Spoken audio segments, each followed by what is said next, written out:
Саламатсыздарбы, кутмандуу кечиңиздер менен. Улуттук биринчи каналдын түз эфиринде көрүүчүлөр көптөн күткөн акысыз адвокат программасы башталды. Биздин көрсөтүү башталганча эле WhatsApp аркылуу 20га жакын суроо келип түштү. Мунун өзү биздин көрсөтүүнү чыдамсыздык менен күтүп көргөн көрүүчүлөр бар экен деген айгинелейт. Эгер биздин көрсөтүү соңуна чыкканча сиз сурооңузга жооп албай калсаңыз, анда кыжалат болбоңуз, урматтуу телекөрүүчү. Сиздин сурооңузга сөзсүз жооп болот.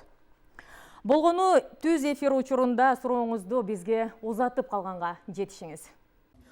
Мунун баары биздин көрсөтүүгө телекөрүүчүлөрдөн 3 ай ичинде келген суроолор. Бул суроолорго Кыргызстандын юридикалык клиникалар ассоциациясы жооп берет. Биз бүгүн аталган ассоциациянын кеңсесине келдик. Саламатсыздарбы? Бул жакта биздин телекөрүүчүлөрдүн суроолоруна дал ушул бөлмөдө жооп беришет. Бул жакта жазып турсуз, 4 жылдан бери күйөөңүз эч кандай жардам бербейт. Жолдошуңуз менен ажырашканыма 4 жыл болду дедиңиз. Бирок ортобузда 5 балабыз бар. Башында жардам берчи, акча салып, азыр болсо эч кандай материалдык жардам бербейт да. Мен сотко да кайрылгам, пособие алайын, алимент алайын деп, бирок эч кандай жардам алган жок. Никеңиз регистрациядан өттү беле? Ооба, ЗАГСтан неке алганбыз. Мына ушинтип суроосун угуп, тактап, толук жооп бергенге аракет кылышат. Чоң рахмат сизге. Негизинен эле биздин телекөрүүчүлөрүбүздөн кандай багыттагы суроолор көп келет? Негизинен бизге ар түрдүү суроолор келет. Мисалы үчүн жоолук боюнча, алимент боюнча, жер боюнча келет. Аларга WhatsApp аркылуу байланышка чыгабыз, же болбосо ушундай телефон аркылуу байланышка чыгып консультация беребиз. Эгерде суроолор аябай кыйын болсо, биз аларга ошо юридикалык мамлекеттик жардам боюнча акысыз адвокаттардын нөмүрлөрүн берип байланышка чыгарабыз да. Эже жана кошуп кетейин дедим эле. Сиз архивге кайрылып, ана ошол жактан жоголуп кеткен дайынсыз документтериңизди калыбына келтирсеңиздер болот. Биз ушинтип жооп беребиз. Биздин иш процессибиз ушундай жүрөт. Бизге кайра суроо бергендер аябай көп. Аларга кайра толуктап жооп бергенде аракет кылабыз. Анан бизге аябай жардам бердиңер деп ыраазычылыгын айткандар аябай көп. Бизде деген мындай база бар. Базанын ичинде биздин катышуучулар 6 группага бөлүнгөн. 6 группа өзүнүн иштердин категориялары бар. Бул үй бүлөлүк жана жер маселе боюнча бул жерде суроолор, жооптор жана контактылары бар. Мынакей бизде 6 группа.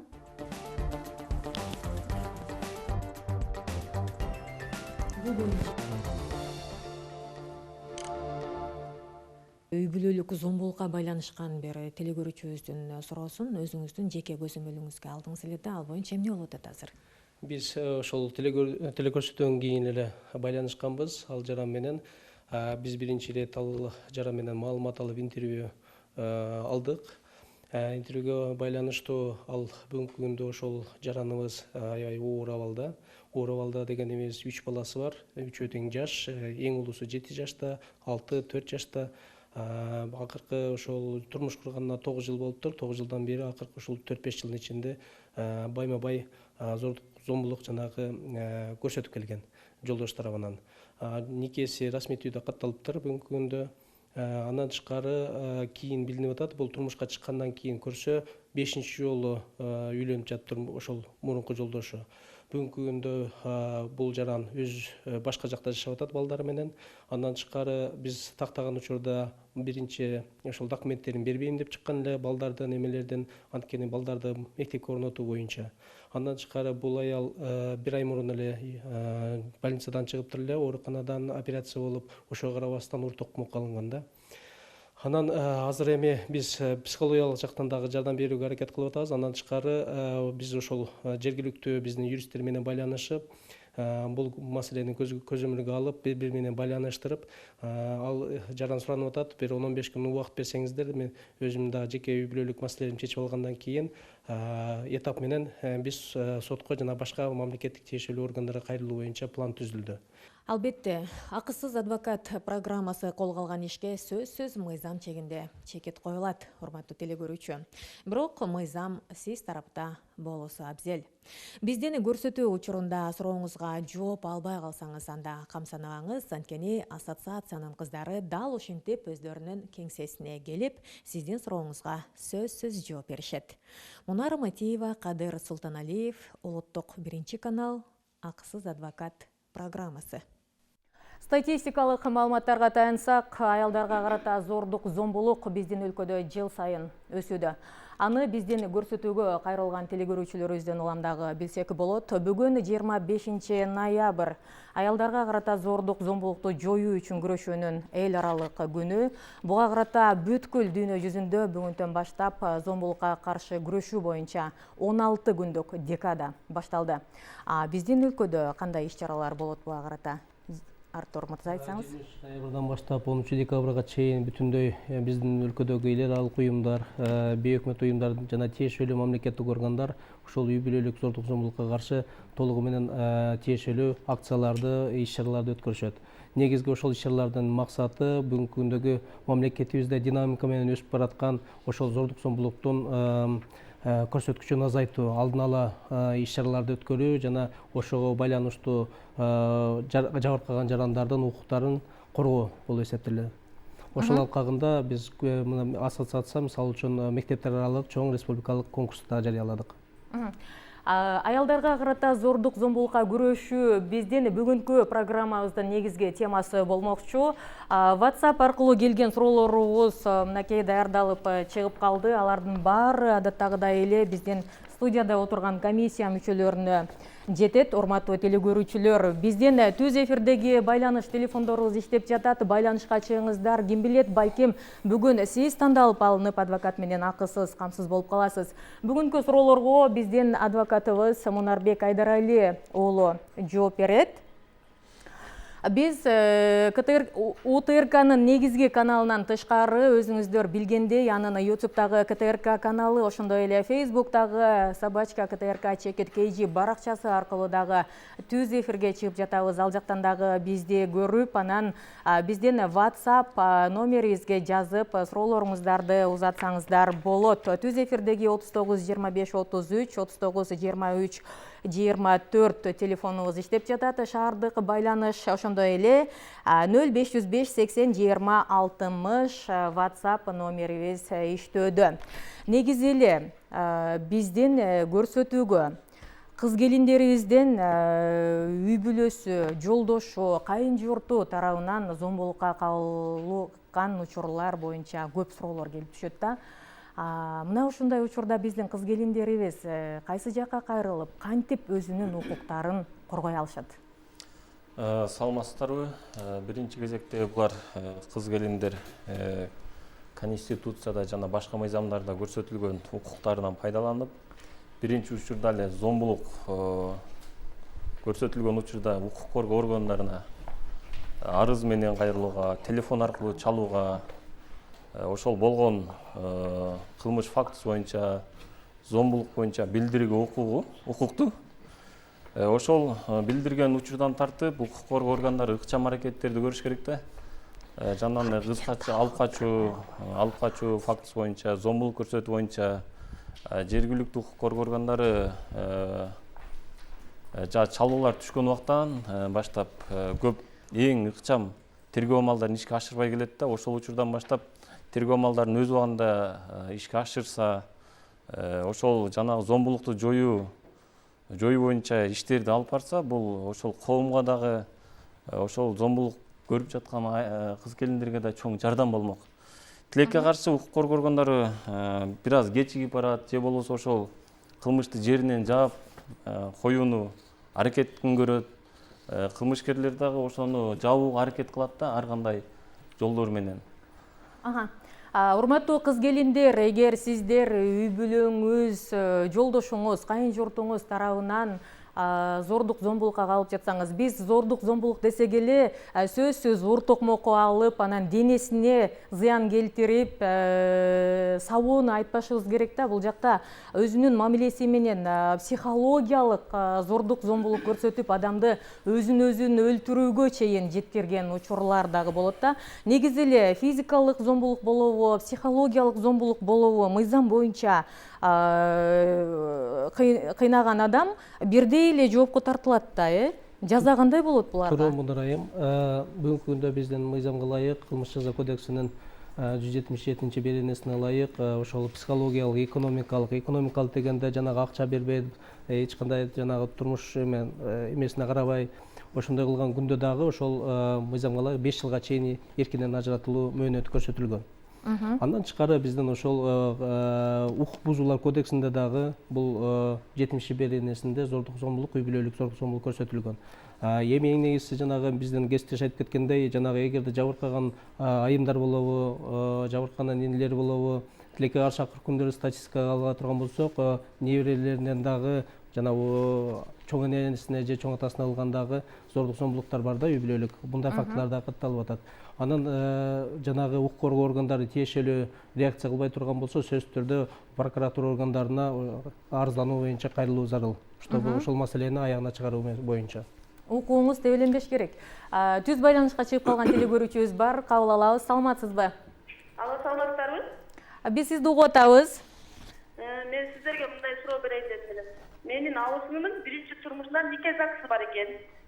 Ол нике закысы үзүлө элек. Анан мына экинчи турмушу менин кайнымын 3 баласы бар. Анан азыр нике закысы алайын десе, нике закысы үзүлбөй атат экен да. Суроо түшүнүктүү болду сизге. Эң эле жөнөкөй суроолордун бири, эгерде биринчи никесин ажыраша элек болсо, ал биринчи никесин жанагы никеге туруу күбөлүгүн алып, ошол жергиликтүү өзү жашаган жерге сотко жарандык тартипте кайрылып, никени ажыратуу боюнча доо арыз менен кайрылат. Ошол доо арыз менен кайрылып, нике ажыратылгандан кийин гана кайрадан жаңы никеге каттоого туруп, никелешүү күбөлүгүн алууга толук укуктуу. Биздин WhatsApp аркылуу келген суроолорубуздун бири, мен бир бөлмөлүү үйдү 20 жыл мурун алгам, бирок ээси үйдүн документин жоготуп алыптыр. Азыркы убакта мамлекеттик каттоо кызматынан сурасак, эч кимдин намында жок болуп жатат. Кандай жол менен документ алсак болот дейт? Биринчи кезекте жанагы биринчи ээси эгер документин жоготуп ала турган болсо, архивдик бөлүмдөрдөн ошол жоготулган документтердин биринчи түп нускаларын алышы милдеттүү. Ол түп нускаларын алып, кайрадан каттоодон өткөрүп, менчик ээси болуп, кайра укугун өзүнүн калыбына келтирсе болот. Экинчи маселе бул сот аркылуу жарандык тартипте кайрылсаңыз болот. Жанагы эскирүү мөөнөтү өтүп кеткендигине байланыштуу ошол үйдү сиз өзүңүз тиешелүү түрдө өзүңүзгө менчик укугу катары каттап алсаңыз болот. Ал үчүн ошол үйдүн турган райондогу сотко жарандык тартипте кайрылып, доо арыз менен кайрылып, ошол үйдү колдонгонуңузга байланыштуу, 20 жылдан ашык колдонгонуңузга байланыштуу үйдү сиздин менчигиңизге өткөрүп берүүнү суранасыз. Ал учурда сиз бир канча документтерди чогултасыз. Жана далил катары ошол 20 жылда ошол үйгө сиз кандайдыр салыктарды төктүңүзбү, ошол эле электр энергиясы, жер салыгын, ошол сыяктуу далил заттарды тиркешиңиз керек. Ошол эле кошуналардан, квартальный башчысынан, ошол 20 жылдан бери ошол жерде жашап келатканыңызды далилдеп, ошол үйгө эч ким башка эч ким талашпаш керек да. Бир гана сиз жалгыз менчик ээси болуп саналышыңыз керек. Ошол менен доо арызга кайрылып, соттун чечими менен мамлекеттик каттоо кызматына барып, кайрадан ошол кыймылсыз мүлктү өзүңүздүн намыңызга каттатып алсаңыз болот. Кийинки телегөрүүчүбүз дагы түз байланышка чыгып күтүп турат. Саламатсызбы? Саламатсызбы кайнанай. Мен өзүм турмушта айылда жашайм, айылынан. Балам 36-сынакка болуп калды. 8 жыл болуп калды, каза болгон. Ана айылда үйдү келинге берген. Келинге чоң ата комушту, келин 3 баласы менен калды. Келин 30 жашында эле калып калды. Күйөөсүнө. 3 неберем калды. Анан биз дагы бала чакасы менен акылдашып үйдү келинге берип, анан кийин өтүш шаарга келип, кой сен эми 3 балаң менен кайткы барасың айнанай. ушул үйдө сен жаша деп биз айылга чыгып келдик аны. Анан кийин Сарга келип Бойын Антоновкадан полдом 11 сотик деген полдом алганбыз. Поезддун жолунан алып анан кийин ошентип 8-9 түптүн эле барам. Айыл өкмөттөн чечим керек деп. Госрегистрге барсак айыл өкмөткө барсаңыз чечим берет дейт. Айыл өкмөткө келсем чечим бербейт да ушуга качан кызыл китеп албай жатам. Кызыл китеп алсам биз бер жака үй салат элек өзүм колумдагы келиним балам менен 6 болуп жашап атабыз. Полдом 2 комната. Анан 11 сотик келгенде алып алганбыз. Аны квартирага жашабай алайынчы деп. Өзүм 5 балам бар. Калган балдарым квартирада жашайт. Анан айылда келиним бакчы 30 жашында эле калып калды 3 баласы менен. Анан 3 баласы менен небересин кой көчөгө калтырбай сен ушу ата конушту каалайын анан. Сен улуу келинсиң деп аны калтырып өсүп чыкканбыз. Мен бияка келип Бойын Антоновкада поезддун жолунан эле. Ошо поездда жакында ошол жерден эле 11 сотик алып ишерген эмес деп соттугу чоң экен. Кичүү бала менен жашайм да анан ушерге үй салабыз десек кызыл китеп ала албайбыз. Эже күтө турасызбы? Тек паспорт бар. Анан кызыл китепти алайын десек айыл өкмөттөн барлар чечим алып келет. Айыл өкмөт чечим бербей атат ошо. Кечиресиз эжеке, тактоо иретинде суроо берсек болобу? Угулуп атабызбы бизди? Тактоо иретинде суроо. Бизди уксаңыз? Да. Сиздин маселеңиз бүгүнкү күндө ошол кызыл китеп ала албай кыйналып атасызбы? Ооба. Сиз ошол жанагы айылдагы балаңыздан калган келиниңизге калтырам деген 3 небереңиз менен ошол участокпу же бул жактагы Военный Антоновкада жаңы алган участогуңузду регистрация кыла албай атасызбы? Каттагыла? Айылда документтер баары жакшы. Адан келинде мен өзүм берип келдим, подарка кылып неберемне. Сен келиңди ушул жерге жаша ата конушту берип келдим. Өзүм жакта Военный Антоновкадагы алган жерибизди ошо 11 сотиктин кызыл китебин ала албай жатам. Жарайт, 11 сотикти Военный Антоновкада сатып алдыңызбы же кандай кылып алдыңыз? Колдомду сатып алганбыз, 11 сотиги бар да. Сатып алгансыз. Сатып алганда келишим түзүп, каттоодон өттүңүздөр беле нотариустардан? Ооба, тек паспорт бар, баары бар, бирок кызыл китеби жок болуп атат. Биз үй сала албай атабыз да. Түшүнүктүү эчке. Балам казып болуп калды. Эмнеге неберелерим болсо чоңоюп келатат. Биз үй салайын. Чоң рахмат сурооңузга. Түшүнүктүү эже жообун күтүп туруңуз. Азыр жооп беришет бизден. Сурооңузга рахмат. Эгерде сизде тех паспорт болсо, значит үй курууга сизге уруксат берилген. Эгер кызыл китеп жок болсо, бул жанагы шаардын архитектуралык курулушуна дал келбейт да. Андай көйгөйлөр ошол эле Бишкек шаарында, ошол эле Сокулук районунун кээ бир жерлеринде эгерде айыл өкмөт тарабынан же мэрия тарабынан ал жер кызыл китеп берүүгө жатпайт деген чечим чыгып калса мурун аларга кызыл китеп берилбейт. Ал учурда сиз үй салып жашай бересиз, бирок жер менчигине кызыл китеп алууга сизге эч ким кызыл китеп бербейт. Бирок азыркы учурда сизге толук маалымат берүү үчүн сиздин сурооңузда бизге толук түшүнүксүз болуп калды. Ошол жергиликтүү мамлекет кепилдеген юридикалык жардамын ошол райондук бөлүмдөрүнө кайрылып бүт документтериңизди алып келишиңиз керек да. Кайсыл документтер сиздерге жетишпей атат, эмне себептен сизге бүгүнкү күндө кызыл китеп берилбей атат. Мен болжолдогон боюнча ошол сизге райондук администрациядан ошол жерге кызыл китеп берүүгө тыюу салынган башында элечи генпланга байланыштуу. Ошол жерди райондук архитектурадан такташыңыз керек да, эмне себептен кызыл китеп берилген эмес деп. Кошумчаңыз барбы? Жок. Бизге WhatsApp аркылуу келген суроо экен. Мен банкта иштейм дейт. Буга чейин 2 жолу декретке чыккам. Эми дагы боюмда болуп калып, 3-чү жолу декретке чыгайын деп арыз жазайын десем, директор өз каалооң менен арыз жазып жумуштан кет деп жатат. Мен эмне кылсам болот дейт 92-98 менен аяктаган абоненти. Сурооңузга рахмат. Бул биринчиден дискриминация. Эгер сизде кандайдыр бир ошол кош бойлуңузга байланыштуу декретке чыгам деп өз укугуңуз менен арыз жазып декретке чыгып атсаңыз, бирок ошол эле башчы декретке уруксат берүүдөн баш тартса, бул мыйзамга каршы прокуратура органына арыз жазып, ошол банктын башчысы жооп берүүгө милдеттүү да.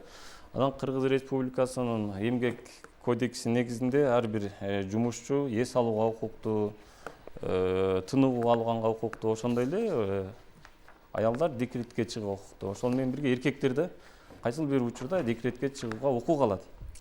Ошол жарандардын Конституцияда жана Жарандык кодексте, эмгек кодексинде каралган укуктарды чектөө бул мыйзамга каршы келет жана ошол кызмат адамдары мыйзам алдында жооп берүүгө тиешелүү. Сиз ошол декретке чыккан убагыңыз келгенде врачтан уруксат кагаз алып, ошону арыз жазып, артына тиркеп директоруңузга бериңиз. Эгер ошодон баш тарта турган болсо, анда сиз сотко же прокуратура органына кайрылууга укугуңуз бар. Бирок сиз эч качан өз калууңуз менен арыз жазып кетпеңиз. Өз калуу менен арыз жазып кетти деген бул Кыргыз Республикасынын аймагында көп мамлекеттик органдарда ошондой эле коммерциялык же коммерциялык эмес кызматтарды аябай көп пайдаланып келет да, булар негласный деп коет, ушундай ачык эместе жазып кет. Анткени силер менен иштешүү бизге жакшы жыйынтык бербей атат деген сыяктуу. Ошол себептен сиз өзүңүздүн принципиалдуу позицияңызды аягына чейин карманып, мыйзам түрдө иштеп, мыйзам түрдө декретке чыгууга укугуңуз бар. Биздин WhatsApp аркылуу кийинки суроо Токтогул районунун Сары Камыш айылынан жазылып жатам дейт. 1999 жана 2002 жылы туулган балдарым эгиз деп жазылып калыптыр дейт. Ошолордун документи туура эмес болуп, мен пенсияга чыга албай жатам. Эми кантип тууралап пенсияга чыксам болот дейт. 8747 менен аяктаган абоненти. Эгер эгиз деп жазылып кала турган болсо, сиз кайрадан ошол балдардын документин кайрадан карап чыгыш керек. Ал учурда сиз жарандык тартипте райондук сотко кайрылып, юридикалык фактыларды аныктоо боюнча доо арыз менен кайрылып, ошол балдар кайсы жылы кайсы роддомдо төрөлгөн, ал боюнча керектүү больницалар, роддомдордон тастыктамаларды чогултуш керек, айыл өкмөттөн тастыктамаларды чогултуш керек. Андан кийин гана жанагы балдардын туулгандыгы тууралуу күбөлүк мамлекеттик каттоо кызматынан ошол кайсы жылы каттоого турган ошол архивдик документтердин баарын көтөрүп, ошол журналдарда регистрация болгон колдору кайсы жылдары ошолордун баарын чогултуш керек. Эгер ал сизге бербесе, сиз сотко барып, соттон соттук талаптын негизинде алдыртып, соттук ишке тиркеп, ошонун негизинде кайсы бала кайсы жылы туулган, ошону тактап гана кайрадан калыбына келтирсеңиз болот. Райондук сотко айрылышат.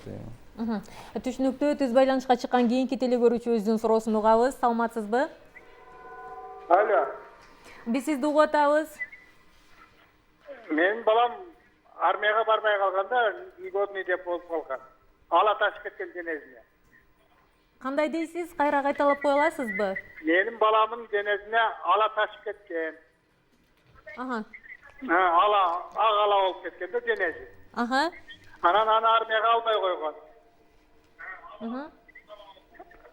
Албай кеткен. Анан үчүн биз документ тапшырдык. Военный билет алыш үчүн. Военный билет алыш үчүн кагаз тапшырсак да элге чейин жооп келелек. Алар буга 25 миң бересиңер деп атат. Анан негодный деп военный билет жазып берет экен. Сиздин сурооңуз түшүнүктүү болду окшойт. Ден соолугуна байланыштуу балдарды армияда кызмат өтөөгө албаган учурда кантип алса болот аскердик? Бул жерде эки маселени айтып кетти. Биринчиси негодный деп албай койду дейт. Ошол эле учурда негодныйды бер деп барса, бизге 25 миң төлөсүң. Альтернативный биз беребиз деп атат да. Бул аябай мыйзамсыздык болуп атат да. Же аларга негодный бериш керек, же 25 миңди алып туруп годный болуп туруп альтернативный бериш керек да.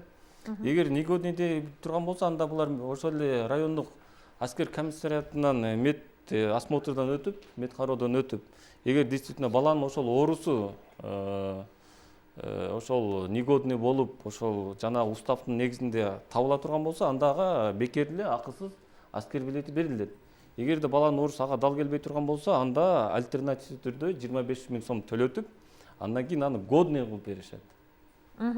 Демек, бул учурда сизден акча сураганы бул мыйзамсыз. Да, мыйзамсыз. Эгер ошол эле учурда сиз мыйзамсыз жагдайды байкай турган болсоңуз, анда сиз ошол аскер комиссариятынын башчысынын үстүнөн прокуратура органына арыз менен кайрылып, тактоону сурасаңыз болот. Прокуратура орган ошол арызда көрсөтүлгөн жагдайларды негиздүүлүгүн текшерип, кайсы учурда сиз годный аласыз, кайсы учурда сиз негодный аласыз, ошону сизге түшүндүрүп, кенен маалымат беришет.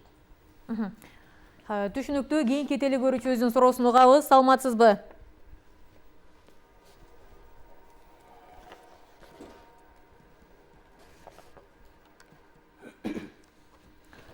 Салам алейкум. Саламатсызбы? Биз сизди угуп атабыз. Мен суроом мындайча да, паспорт жөнүндө. 2000 рахмат, 6-yıl kızım var. 18-16 yaşka çıkkanda pasport alış kerekli. Bir tamga natür bolup kaptır. Oşol boyunca mart ayından beri жүгүп жүрөм да, бүтпөй атат. Keçe salsam rayondan bizden ayıl İpasur stol 150 kilometrede ayıl hükümeti. Rayonga çıksam siz özünüz yürüyüşünüz gerek, kalagan jaga barsanız bolot. Biz bütür albayız deydi. Pasport stol bütürбесе, ayıl hükümet bütürбесе, ayıl başı je налоговойго барып бүтүрүшүң керек, ушуга жооп берип койсуңуздар. Сиздин кызыңыздын туулгандыгы тууралуу күбөлүгү барбы?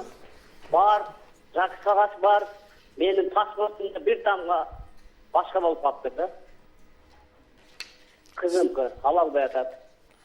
Okuga arış kerekli kollejge 9'da okup kaldı daha git almaya kaldı. Сиздин кызыңыздын туулгандыгы тууралуу күбөлүгүндө атасынын фамилиясы менен сиздин паспортуңузга фамилия дал келбей атат бир тамгасынан да? Ошондой ЗАГС менен күбөлүк бир болуп калган. Меники О тамга болуп калыптыр да атымда. Кайсы районго карайсыз? Жашаган жериңиз боюнча. Кайсы жактан байланышка чыгып атасыз? Эми аларды айтсам дагы ишим бүтпөй калабыз атам. Жок, сиз ал азыр мисалы үчүн өзүнүн талаптары бар да, ал жерде эгерде бир тамга туура эмес жазылып калган болсо, аны ошол биздин сондорго эле барып эле ошол жерден тиешелүү арыздарды толтуруп, ондогу мүмкүндө бүт шарттар түзүлгөн. Ошондуктан биз сурап атканыбыз, эгерде ошол райондо туура эмес маалымат берип аткан болсо, биз сиздерге жардам берели деп сурап атабыз да. Шапыр району, Шакапты району. Мейли анда биз балким сиз менен анда кошумча байланышайлы, кайсы районго тиешелүү экенин, анан кошумча маалымат берели анда. Бул боюнча негизи ошол өзүңүз кайсы жакта катталуу болсоңуз, ошол жакта жайгашкан калкты тейлөө борборуна барып, алардын адистеринен толук маалымат алсаңыз болот негизи. Кандай кылып чечсе боло тургандыгы жөнүндө. Жогоруда бизге түз байланышка чыккан аксакалдын суроосуна окшош эле суроо экен. Бул жакта жээнимдин оң колун 8 жашында чөп майдалагыч сындырып кеткен дейт. Оң колу кышык болуп калган. 18 жашында айыл өкмөттөгүлөр армияга жарабайсың деп койгон дейт. Анан биринчи жолу 23 жашында паспорт алган дейт. 10 жылдан кийин паспорт алайын десе, аскер билетиң жок деп бербей жатышат дейт. Аскер военкоматка барса 25 000 сом төлө деп жатат. Эмне кылышыбыз керек дейт. Бул ошо баштагы эле биз айтып кеткендей, эгерде буларды армияга жараксыз деп таап, армия өтөөдөн баш тартылса, анда буларга жараксыз деген аскер билетин бериш керек болчу да. Акча төлөө дештин бул жерде кажети жок, кажети жок. Түшүнүктүү, түз байланыштагы телекөрүүчүбүздүн суроосун угабыз. Алло, саламатсызбы? Биз сизди угуп атабыз, сурооңузду айтыңыз. Мен өзүм Жалал Абадтын Алапка районунан болом, анан сиңдим Оштун Ноокат районуна тийген болчу да, эми бир баласы менен ажырашып кеткен. Биз кайсыл сотко барып, жанагы ЗАГСты кездиребиз жана алиментке кайсыл жакка арыз жазабыз деп суроо берген. Чоң рахмат сурооңузга. Сурооңузга рахмат. Сиз ошол бала жашаган райондо азыр эгер энеси Алабукада жашай турган болсо, Алабукалык райондук сотко берет. Эгер бала Ноокат райондук сотунда жашай турган болсо, районунда жашай турган болсо, Ноокат райондук сотуна. Бала жашаган жер боюнча ошол жерде сиз ЗАГСты кырктыртасыз, жана никелешүү күбөлүгүн кырктыртып, ошол эле учурда, бир эле учурда сиз ошол балаңызга алимент өндүрүп алууга толук укугуңуз бар. Бир балага алимент ошол тапкан кирешесин жолдошуңуздун 4/1 бөлүгү өндүрүлүп берилет. Эгер балаңыз 1 жаштан 3 жашка чейин сиздин колуңузда боло турган болсо, анда сиз ошол баланы карагандыгы үчүн өзүңүзгө дагы алимент өндүрүп алууга балаңыз 3 жашка чыкканга чейин толук укугуңуз бар. Бизге WhatsApp'тан жазган телекөрүүчүлөрүбүз абдан көп. Биз алардын баарын чыгарып, адаттагыдай эле комиссия мүчөлөрүнүн колуна тапшырып жатабыз. Эгер сиздерге биздин түз эфирде жооп болбой калса, урматтуу телекөрүүчүлөр, анда камсанабаңыздар, биз сөзсүз сиздердин суроолоруңуздарга эфирден кийин болсо дагы жооп беребиз. Кийинки телекөрүүчүбүз байланышка чыгып калды. Саламатсызбы? Алло. Биз сизди угуп атабыз. Алло, саламатсыздарбы? Сурооңузду айтыңыз, биз сизди угуп атабыз. Саламатсыздар. Көлдөн чалып атамын. Биз мурда участок сатып алганбыз. Участокты сатып алганыбызга көп жыл болду. Аяка уже үй салып, бакчак тигилип, баары чоңойгон. Ошол кезде саткан кишинин кызыл китеби жок болчу. Анан кызыл китепти кийин жасатып, азыр беришпей, ошол эми участокты сатабыз деп атышат. Бирок алардын убагында жазып берген жана тил каты бардыгы бар да. Ошону кандай кылабыз эми? Суроо түшүнүктүү болду, Сурооңуз сизге? түшүнүктүү. Эгерде алар учурда сиз кызыл китеби жок сатып, ана бүгүнкү күндө кызыл китеп жасап алып кайрадан сатып алууну талап кылып атса, анда сиз ал менен элдешүү келишим негизинде чечишүү укугуңуз бар. Биринчи маселе. Экинчиден, ал кызыл китепти алып, эгер ошол эле учурда башка бирөөгө сатып жибере турган болсо, ал алдамчылык фактысы менен кылмыш жоопкерчилигине тартылыш керек. Ал боюнча сиз эскертүүгө милдеттүүсүз. Көп эле учурда, азыркы учурда Бишкектин четиндеги жанагы жаңы конуштарда ушундай эле окуялар аябай көп катталган. Убагында доверенность менен, ишеним каты менен же болбосо тил каты менен сатып алып, кийин 10-15 жыл өткөндөн кийин кызыл китепти жасатып алып, кайрадан сатып алуу, экинчи жолу сатып алууну талап кылышат. Бул мыйзамсыз. Ошол жанагы кызыл китептин ээси менен бетме-бет сүйлөшүп, анын сурап аткан, кылып аткан кыймыл аракети кылмыш жоопкерчилигине тартылып калышы ыктымал экенин эскертип, кызыл китепти кайрадан сизге өткөрүп берүүнү милдеттендиришиңиз керек. Ошол эле учурда ал менен кызыл китепти өткөрүп алып атканда кийин дагы андай көйгөйлөргө кабылбаш үчүн алып сатуу келишимин түзүп коюш керек. Анткени кыймылсыз мүлктөрдү тил каты менен сатып албайт.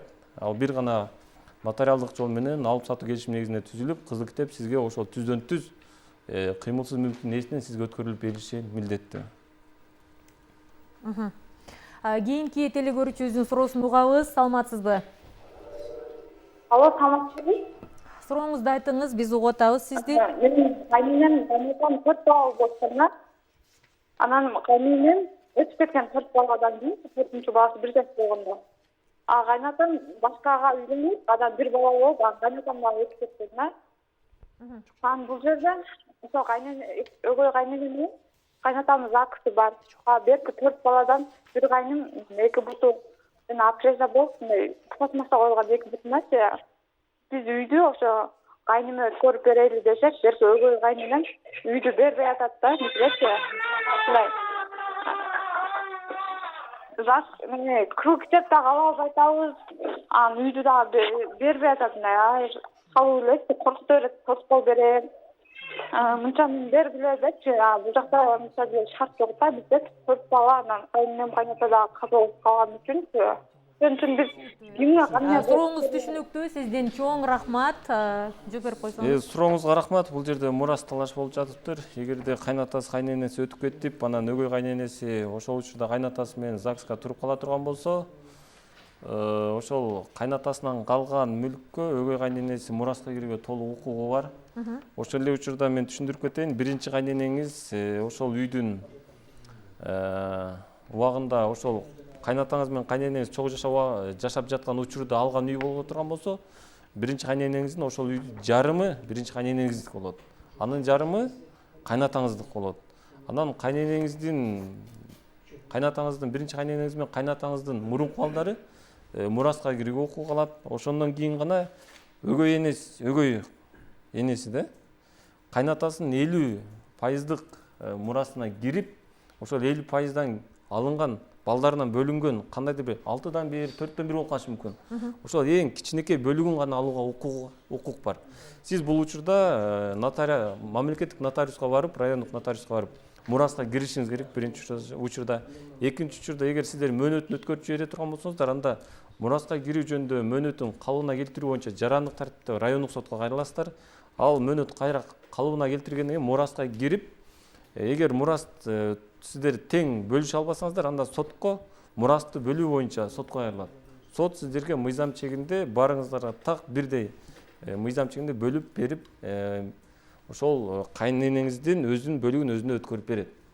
Негизи эле мурас мүлк талашуу, жер маселелери, алимент сыяктуу суроолор биздин көрсөтүүнүн эң негизги өзөгүн түзөт десек дагы болот. Себеби көп бул жака жазып атат, Актала районунан экен, Нарын облусунун. Биз үйдү эч кандай документи жок эле сатып алганбыз, бирок сумма жазылган эле сатып алды деген кагаз бар дейт.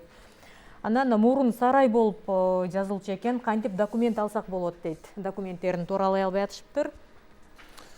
Биринчиден документи жок сатып алуу жана сатуу келишими түзүлбөйт. Эгер тил кат менен жазыла турган болсо, кыймылсыз мүлктөр эч качан тил кат менен сатып алуу келишими негизинде бир тараптан экинчи тарапка өткөрүлүп берилбейт. Экинчиден бул сарай боло турган болсо, ошонун айыл өкмөттөн такташ керек. Бул кандай жердин категориясына кирет. Ошол эле кыштакка киреби же жанагындай турак жай курулушуна уруксат берилгенби, ошол бир категориядан бир категорияга которулганбы. Илгери Союз малында жайыт жерлерде убактылуу чабандарга сарай салып таштаган. Аларга эч кандай документ берилген эмес.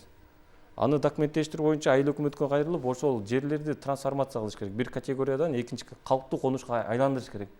Калктуу конушка айландыргандан кийин гана айыл өкмөт ошону трансформация кылгандан кийин гана сизге тиешелүү кызыл китепти берет.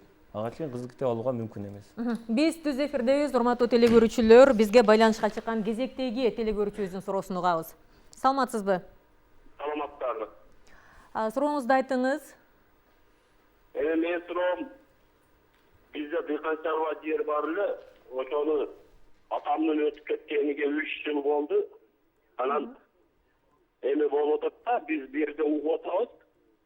Атама өткөзүп эме кылбаса, 5 жылдын ичинде өткөзүлсө, өкмөт кайра алып коет деген сөздөрдү угуп атабыз да, ошого жооп берип коесуздарбы. Анан налоговыйдан декларация бир 10 жыл 160 сомдон кандай төлөп берсиңер, эми болсо ушуну алып коет өкмөт деп ушундай нерселерди угуп атабыз да өкмөттөн.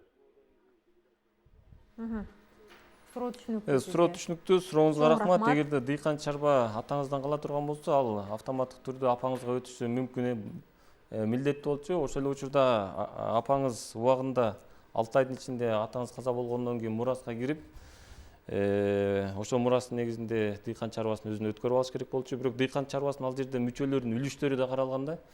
Атаңыз ошол дыйкан чарбасынын канча процентине анан ошол дыйкан чарбасынын канча мүчөсү бар. Ошол эле учурда айыл чарба жери жанагы приватизация болуп атканда дыйкан чарбасына кандай максатта берилген, кандай негизде берилген, ошолордун баарын такташ керек да. Дыйкан чарбасынын бул тартиптер дыйкан чарбасынын уставында терең каралган. Кайсыл жылга берилет, кимге берилет, канча үлүш эси бар. Анан дыйкан чарбасынын мүчөлөрү өз жана үлүштөрүн өздөрү өз каалагандай иштетүүгө толук укугу бар, дыйкан чарбадан чыгууга укукту бар. Эгер дыйкан чарбанын бирөөсү каза боло турган болсо, дыйкан чарбанын ошол башка балдары же ошого тиешелүү туугандары мураска кирип, ошол үлүштү өзүнө өткөрүп алууга толук укугу бар да. Биздин убактыбыз соңуна чыгып келатат. Бизге адаттагыдай эле WhatsApp аркылуу жазган телегөрүүчүлөрүбүз дагы көп, түз эфирге 2 телефонго бирдей чалган телегөрүүчүлөрүбүз дагы бар. Анда биз бүгүнкү программабыздагы акыркы телегөрүүчүбүз деп айтсак болот. Түз байланышка чыккан телегөрүүчүбүздүн суроосун угабыз. Саламатсызбы. Биз угуп атабыз сизди. Мен 5 айлык кызыма Россияга кетиш үчүн паспорт алайын деп жаткам да. Күйөөм Москвада. Ошого кандай документтер керек? Суроо Жок, жакшы угбай, кайталап койсоңуз. Мен 5 айлык кызым менен Россияга кетейин деп жаткам. Күйөөм Москвада. Ошого паспорт алыш үчүн кандай документтер керек? Ортоңуздарда ЗАГС барбы? Ооба. ЗАГС боло турган болсо, сурооңузга рахмат.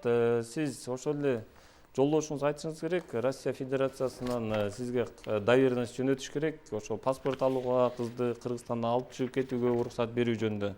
Ошол доверенность негизинде гана анан доверенностька көрсөтүш керек да, жана кол коюуга укук берүү жөнүндөчү. Жолдошуңуз атыңыздан кол коюуга укугуңуз бар деген.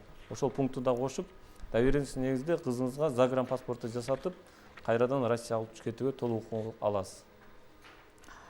Саналуу мүнөттөрдөн кийин бизден бүгүн тандалып алынып, адвокат менен акысыз, камсыз боло турган телегөрүүчүлөрүбүздүн ким экендерин ким экендигин билебиз. Бүгүн биздин студиябызда комиссия мүчөлөрү катары юридикалык жардам кызматынын аймактар аралык башкармалыгынын башчысы Канат Медин уулу, ошондой эле Кыргыз Республикасынын адвокатурасынын коомчулук менен иш алып барган менеджери Кубатбек Арстанов жана юридикалык клиникалар ассоциациясынын президенти Артур Бакиров мырзалар иштеди. Азыр бүгүн биз жогоруда айтып өткөндөй 25 ноябрь бүткүл дүйнө жүзүндө аял затына карата көрсөтүлгөн зордук, зомбулук менен күрөшүүнүн эл аралык күнү. Балким бүгүн биздин комиссия мүчөлөрү дал ошол зордук, зомбулукка кабылган биздин кыз келиндерибизди тандап алып, адвокат менен акысыз, камсыз кылып калаттарбыз. Анда сөз сиздерде. Комиссия менен кесиптештер менен биз акылдашып 2-3 суроону тандап алдык. Биринчиси бул айыл өкмөтүнө тиешелүү Каралуучу тамында жашайбыз. Жолдошум экинчи топтогу майып жашап аткан тамды 2009 жылы менчикке чыгарып беришкен. Токтом бар, бирок техпаспорт ала албай жатабыз дейт. Госрегистриге барсак нотариус менен өкмөтүңөр бүтүрөт деген муниципалдык менчиктен чыгарыш керек экен, кандай кылсак болот дейт. 1467 менен аяктаган. Бул жерде ошол айым экенин эске алып туруп, бүгүнкү күндөгү баягы декадага байланыштуу анан жолдошу майып экенин экинчи топтогу ушул суроону тандадык. Саламатсыздарбы, урматтуу телекөрүүчүлөр. Экинчи суроо тандап алган экинчи сурообуз. Саламатсызбы, менин 5 балам бар. Балдарым майда, жолдошум менен ажырашканыма 4 жыл болду. Анда санда акча салчу, азыр такыр жоголду, дайыны жок, же ажырашканга келип кол койбойт. Канча жолу бардым, жыйынтык жок, пособие ала албай жатам. Кандай кылсам болот деп, жашым 35-те деп жазган. Биздин жараныбыз акыркы сандары 3471 менен аяктаган. Мына ушул эки телекөрүүчүбүз бүгүн адвокат менен акысыз, камсыз болот. Урматтуу биздин кыз келиндер, эже сиңдилер, энелер, бүгүнкү декадага байланыштуу бүткүл дүйнө жүзүндө башталган мен атайын телефондорду, чалууларды кабыл алууну эртерээк токтоттум сиздерге. Мына ошол биздин студияда отурган кесипкөй адвокат, юрист мырзалар менен бирге зордук, зомбулукка кабылганда кантип өзүңүздөрдүн укугуңуздарды коргоп, кайсы жака кайрылып сактап кала ала турганыңыздар боюнча маалымат берели деп чечтим. Негизинен эле биздин көрсөтүүгө жазышат, көптөгөн кыз келиндерибиз жазышат. Мени күйөөм минтеп кордоп атат, уруп атат, кайненем мындай кылып атат деп көбүнчөсүнөн биздин кыз келиндер кайын журту тараптан, жолдошу тараптан зордук, зомбулукка кабылышат да. Анан чынын айтканда, урматтуу бизди ушул учурда экрандан көрүп отурган кыз келиндер, сиздерди кордоого, кемсинтүүгө, басынтууга эч кандай кайната болобу, кайнене болобу, кайнеже болобу, күйөө болобу эч кимдин укугу жок. Себеби Кыргызстандын ар бир жаранынын укугу баш мыйзам аркылуу жана жарандык кодекс аркылуу корголгон. Бүгүн биздин комиссия мүчөлөрүндө да жалаң мырзаларыбыз отурат. Кеңеш катары айтсаңыздар, мына ушундай учурда деги эле эркек өзүнүн мындай бир эркектик намысын сактап, жакшы, мыкты уул, жакшы жар, бир тууган болуш үчүн кандай болуш керек? Кандай кеңеш айтат элеңиздер? Бул тема акыркы 10 жылдан бери аябай актуалдуу болуп келет. Көптөгөн изилдөөлөр жүргүзүлүп келет. Анан ошол изилдөөлөрдүн негизинде, психологиялык изилдөөлөрдүн негизинде көпчүлүк учурда жанагы жолдошуна тарабынан аялына, жубайына жасаган зордук, зомбулуктар бул жанагы сырттан, көчөдөн өзү ошол эркек бир кандайдыр бир коркоктук сезимине же болбосо мындайча айтканда алсыз экенин түшүнүп келип, анан ошону аялынан чыгарган учурлар далилденген да. Мындайча айтканда ошол зордук, зомбулук көрсөткөн эркектер деги эле бул эң мындайча айтканда капа болбосун, эми алсыз, коркок эркектер өзүнүн жубайына кол көтөрөт, зордук, зомбулук көрсөтөт. Андан тышкары кеңеш катары ошол биздин жарандар эгерде үй бүлөлүк зордук, зомбулукка кабыла турган болсо, түздөн түз жергиликтүү райондук ошол жердеги шаардык болобу ички иштер бөлүмүнө кайрылуу керек. Андан тышкары мамлекет кепилдеген юридикалык жардам адвокаттар, акысыз адвокаттар түздөн түз ушул үй бүлөлүк зордук зомбулук боюнча категориясына киргизилген. Мындайча айтканда баштан аяк акысыз адвокат түздөн түз жардам берүүгө милдеттүү. Ооба, урматтуу телекөрүүчүлөр, мамлекет кепилдеген юридикалык жардам жөнүндөгү мыйзамга ылайык, эгер сиз үй бүлөлүк зордук зомбулукка калсаңыз, анда сизден канча айлык алганыңыз, социалдык статусуңуз эске алынбайт. Сиздин ким экениңизге карабастан юридикалык кепкеңеш дагы, адвокаттын кызматы дагы мамлекет тарабынан акысыз көрсөтүлөт. Мына ушул мүмкүнчүлүктөн пайдаланып, сиз өзүңүздүн укугуңузду коргоп, дени сак жашоого жана келечектин дени сак муунун тарбиялоого мүмкүнчүлүгүңүз бар. Мен муну эмнеге айтып жатам? Себеби ошол зордук зомбулукка кабылган үйдөгү аял киши эне деп коелу, өзү психологиялык жактан жана физикалык жактан дени сак болбосо, ал эч качан дени сак баланы төрөп, анан тарбиялап өстүрө албайт. Ошондуктан сиздер өзүңүздөрдүн укугуңуздарды коргоп, өзүңүздөрдүн ден соолугуңуздар үчүн кам көрүңүздөр деп мен бизди көрүп жаткан аял затына кайрылып кетмекчимин.